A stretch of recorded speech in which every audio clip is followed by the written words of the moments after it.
All right, if I can have everyone's attention, we'll get started with our afternoon availability. We'll kick it off with Carl Edwards, driver of the number 99 Geek Squad Ford Fusion, currently 12th in points. Carl, talk a little bit about coming into Michigan this weekend. Well, we are coming into Michigan with our guns blazing. We've got a very fast race car. We've been working very hard on it. Chad and all the guys have pulled out all the stops. We had a very good practice, and I'm excited about racing. I brought Lance Bashy up here with me. He is my personal Geek Squad double agent for the weekend.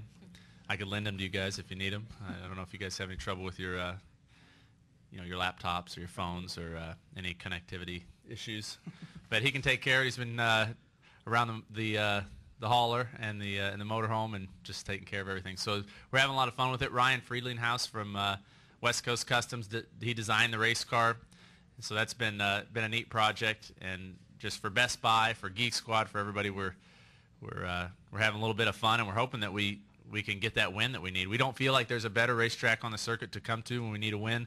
We've had a lot of success here at Michigan. I got a call from Jim Farley this morning from Ford. Everybody is pumped about our prospects this weekend, and I just hope that I can pull through and do my job and get the result that we want this weekend.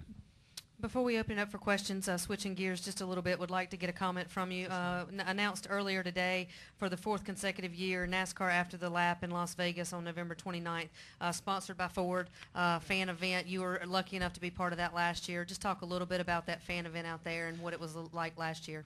I didn't realize how lucky I was last year until right now. I'm on the outside looking in, so I'm hoping that I don't have to go to, NASCAR After the Lap.com to get tickets. I hope that I'm invited on behalf of NASCAR for my spot in the chase.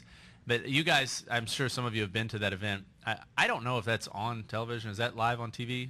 Because it seems a little bit R-rated, and it's a lot of fun. So I think everyone at Ford's excited about it. I know the fans are excited. And yesterday we were at the Detroit F-150 factory where they build almost all of the F-150s. We got a tour. It was spectacular, and they showed us the FX4 F-150 that they're going to give away to one fan at that event. I think last year they gave away, what did they give away last year? They gave either an Explorer, an F-150, or a Fusion or something, but Ford has been a huge part of that After the Lap event. It's a lot of fun. I think last year Jeff Gordon was breakdancing, so who knows what will happen this year. And yeah, that Ford plant was unreal. It was really cool to get to see that and to be a part of that. All right, we'll open it up for questions. For Carl, please raise your hand. We'll get a wireless mic to you. We'll start right here in the middle with Wolfgang, then go to David. From Germany, Carl. Hi. Hey. Just a question concerning the last race. There was a lot of confusing information back in Germany and concerning what happened in Watkins Glen. We heard that the track was covered very much with oil. Can you give me some background information about that? I heard the same thing, and it wasn't that bad when I drove through it. We were, I think, 14th or something, so there were a bunch of cars in front of us that ran through that oil, but it was still a little bit slick. I went back after we got home. I was telling Claire about this on the radio the other day. I went home and I thought, well, everybody said that was a pretty neat last lap.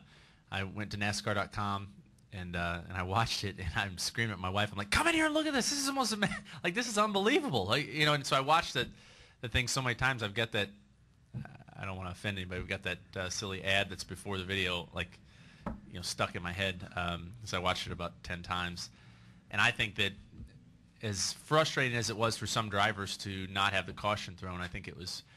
It was very, very entertaining. I really enjoyed watching it, and that's a rarity for me. I don't usually go home and watch videos of the race I was just in, 10 times in a row. That was a very exciting race, and I think in the end for the sport, I think NASCAR did a good job of letting everybody kind of figure it out on their own.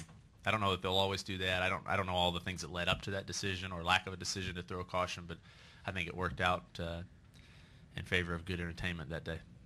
All right, we'll take our next question right here from David. Thanks. David Carvilla, NASCAR.com. Carl, why do you think Roush lost its edge here after so many wins at this place? And does the resurfacing put everybody back on a playing field to where maybe you guys could get back to that? I think there's so much happening in the sport right now. Technically, people trying to get these cars, the position the way they want and the splitters just right. And I think that once you repave it like we have, and it's been repaved, it's very smooth. It's a very uniform surface that now people are making leaps and bounds technically with their cars and getting them faster and faster. And before, it seemed like, when the track was rough and worn out, guys who could hang the cars out a little bit like Greg Biffle and guys who had big horsepower at the top end of their RPM curve like us, that they ran really well. Lance, you think you can figure out how to turn my ringer off? Hey, that's the Turtle Man, you guys. Oh, it might be. Hello? Hey, let me call you back. Is that all right? All right. It's Turtle Man's manager. Probably not as entertaining to put on the microphone as Turtle Man, but what's that? Yeah. Are you offended that my phone rang? I don't get offended when you guys ask tough questions. Well, we're not going to stop. And then let me follow. Let me follow that up then. We haven't seen a season sweep here in like 17, 18 years. And you see season sweeps at Bristol and Dover and places where you think there wouldn't be, and yet here nobody's been able to do it in almost 2 decades. Does that go back to what you were talking about earlier about how it can be tough to sort of maintain here? I don't know.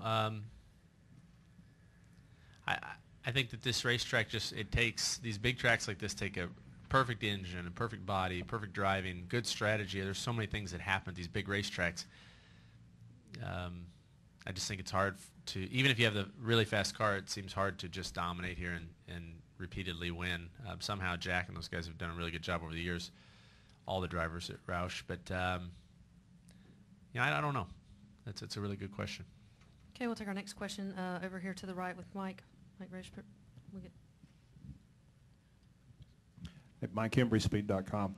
2 things, Carl. If you're in the top 5 here Sunday with 3 or 4 laps to go, what can you do beyond the norm to win the race? Or can you do something else? Will you try something different? I think with the groove being as narrow as it is, I don't know if the groove will be like that by the time we have the last restart, but if the groove is really narrow, there may be opportunities to go outside the box a little bit with your line, be aggressive on the restarts, and maybe you won't be in the preferred groove, but you could make something happen by, if you watch some of these restarts at this place when those last green-white checkered restarts, guys sometimes will get a run, and it'll be 3 or 4 or 5 wide into that first corner, and I think you'll see a lot of that. I think that those are the things that we're willing to risk a little bit more on right now than we have in the past. Okay, go ahead. What did you do yesterday at the Ford event? Did you roll some cars? What did you drive? We didn't crash anything. I rode with Jack. He almost ran off the course one time. We were driving really fast. But it was neat. We got to drive a lot of the new vehicles, the new MKZ. We got to drive the new 2013 Fusion, the pace car that it's going to be the pace car for the Ford 400 in Homestead. Trevor and I got to race around an autocross course. I was in a Mustang. He was in the Fusion. That was a lot of fun. And then the neatest thing was to go to the truck plant and to see how that whole operation comes together. I mean, they have all the way from the boat slip to pull the materials in to make the steel plant, then the assembly line that puts together the trucks. It's just an unbelievable operation. The land was bought almost 100 years ago by Henry Ford, and that Roush truck plant is amazing. So that was pretty cool. I think a lot of times, we spend, we put a lot of effort forth in marketing these vehicles and talking about the way they drive and things like that, but that's the first time that I've been to the factory and seen the folks that actually put them together, and I thought that was great. Okay, we'll take our next question in the back. We'll get a mic to you. Rich Culbert with Motor Racing Network. Looking to head next week, you've got 2 wins at Bristol. Talk about going back to Bristol and the changes they've made there. I haven't seen the racetrack, so I'm not exactly sure what to expect from the changes. If I understand it correctly, the top groove was the only groove that was changed. Is that the deal? So I'd say about 1 out of 10 laps I spend in the top groove, so it would change it just a little bit for me. But who knows what'll happen? Anytime you change a track like that, there's no telling what'll happen with the racing. It might make it a completely different race, and I guess in the end that's what they're trying to do. So I give credit to Bruton and those guys for trying to make the racing as good as they can, not being afraid to make changes, and I think all of us go there hoping for a really good race. We've had some success there, so it's another track that we feel like we can go to and win, and that's what we need right now. Okay, we'll take a question right here on our left. Carl George Poley, the Macomb Daily. I know you guys Where do are you from? the Macomb Daily in Mount Clemens. Okay.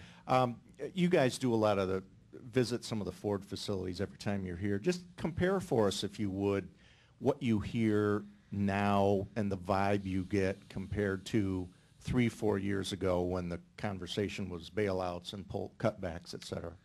Well, it's hugely different, and they talked a little bit about that on our tour yesterday. They said that out of that one plant, they produce 377,000 F-150s a year. So it's an F-150 about every 50 seconds. And we were standing up there on the walkway looking down, and the gentleman that was in charge of our tour said, you know, he remembers very vividly times when there were no trucks being produced right there. And he said that was very scary. And I think that we can all be proud of what Ford has done, how they've run their business. I think it's a good example of sacrifice and responsibility, and I think the success that they're having now is well deserved. And I'm proud to be just a small part of it. But it was an example to me. 3 or 4 years ago, Jim Farley pulled us in, and he gave us the state of the automotive industry, and it was a very sobering meeting. I mean, we walked in there, hey, we're racers, we're going to Ford, they're going to tell us what's going on, and after about 20 minutes, it was clear to us that the domestic auto industry was in big trouble, and that Ford was doing the very best they could to make sure that they weathered the storm, but there were no guarantees. And so I think that it says a lot about their leadership, a lot about their sense of I guess their ability to sacrifice, make tough decisions, and I'm proud to be a part of Ford. Okay, we'll take our next question from Claire, then we'll go to Wolfgang. On a lighter note, this is for Lance Bashi. Lance, could you say what you think Carl Edwards needs to be geeked out just a little bit more to drive that car? Just take a close look at him, and if you have any suggestions, maybe you pass them on. You can let it fly, man. Say whatever you want. It's fine. Maybe a Wi-Fi hotspot, flat screen TV on the back to distract the other drivers. Not much. All right, we'll take our last question from Wolfgang. Go ahead. Carl, as you know, a member of the Ford technical team constructing or building this new car is Bernie Marcus. He's actually, by the way, also German, responsible for aerodynamics. He is not here this weekend. He's in Canada. It's a nationwide race. Do you think that would be a disadvantage for you in case you need some help on the aero side? Not having Bernie here?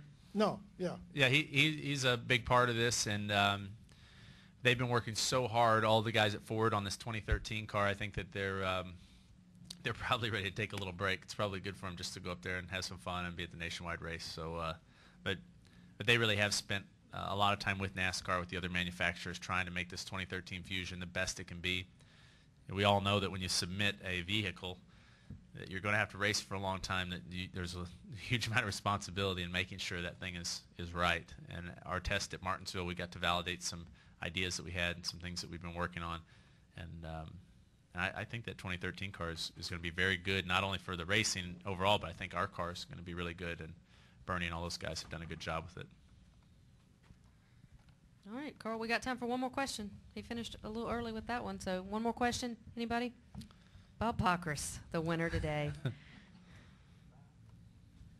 Okay, just got in here, so if this was asked, I apologize. Bob Pockris, Sporting News. Does it rankle Jack and the organization that you guys haven't won here in 3 years? I mean, is it bigger to win here than other places?